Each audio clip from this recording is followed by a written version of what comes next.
भगवद्गीता अध्याय 7 ज्ञान विज्ञान योग मराठीत।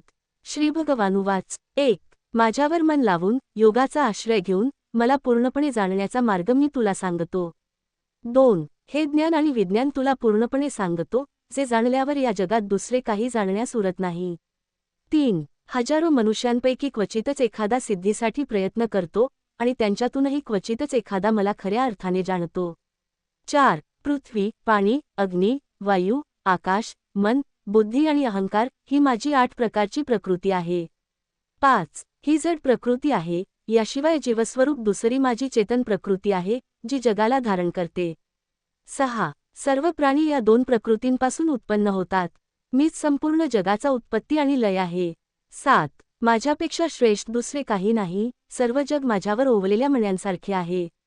8. मी पाण्यातील रस, सूर्य चंद्रातील तेज, वेदांतील ओंकार, आकाशातील शब्द आणि मनुष्यातील पुरुषार्थ आहे। 9. मी पृथ्वीतील पवित्र सुगंध, अग्नीतील तेज, सर्व जीवांतील जीवन आणि तपस्व्यांच्या तपाचा स्रोत आहे। 10. हे अर्जुना, सर्व जीवांचे बीज मीच आहे, ज्ञानींचे ज्ञान आणि तेजस्वींचे तेज मी आहे। 11. मी कामरहित बलवानांचे बल आहे आणि धर्माशी विरोध नसलेली इच्छा मीच आहे। 12. सत्व, रज आणि तम हे गुण माझ्यापासून उत्पन्न होतात, पण मी त्यांच्यापासून वेगळा आहे। 13. या 3 गुणांनी मोहित झालेले जग मला ओळखत नाही। 14. माझी ही दैवी माया दुस्तर आहे, पण जो माझा आश्रय घेतो तो ती पार करतो। 15. दुष्कृत्य करणारे, अज्ञानी आणि राक्षसी स्वभावाचे लोक माझा आश्रय घेत नाहीत। 16. 4 प्रकारचे भक्त माझी भक्ती करतात, दुःखी, अर्थार्थी, जिज्ञासू आणि ज्ञानी। 17. यांच्यात ज्ञानी सर्वश्रेष्ठ आहे, तो माझ्यावर प्रेमाने स्थिर राहतो।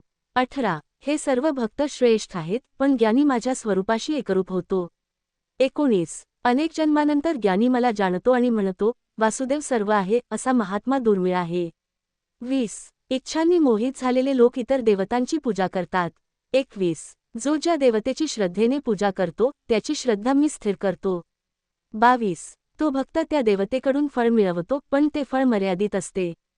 23. अल्पबुद्धी लोक देवतांची पूजा करतात, देवतांचे फळ तात्पुरते असते, पण माझे भक्त मला प्राप्त होतात। 24. अज्ञानी लोक मला अव्यक्त मानतात, पण मी परम आणि अविनाशी आहे। 25. माझ्या योगमायेमुळे मी सर्वांना प्रकट होत नाही, त्यामुळे लोक मला ओळखत नाहीत। 26. मी भूत, वर्तमान आणि भविष्य जाणतो, पण मला कोणी पूर्णपणे जाणत नाही। 27. इच्छा आणि द्वेषामुळे सर्व प्राणी भ्रमित होतात। 28. पुण्यकर्मांनी शुद्ध झालेले लोक माझी भक्ती करतात। 29.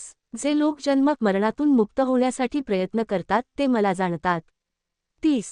जो मला अधिभूत, अधिदैव आणि अधियज्ञ रूपाने जाणतो, तो मृत्यूसमयीही मला जाणतो। जर तुला हवे असेल तर मी अध्याय 7 चे सोपे स्पष्टीकरण, मीनिंग किंवा महत्त्वाचे मुद्दे, शॉर्ट नोट्स पण देऊ शकतो। सबस्क्राईब करा।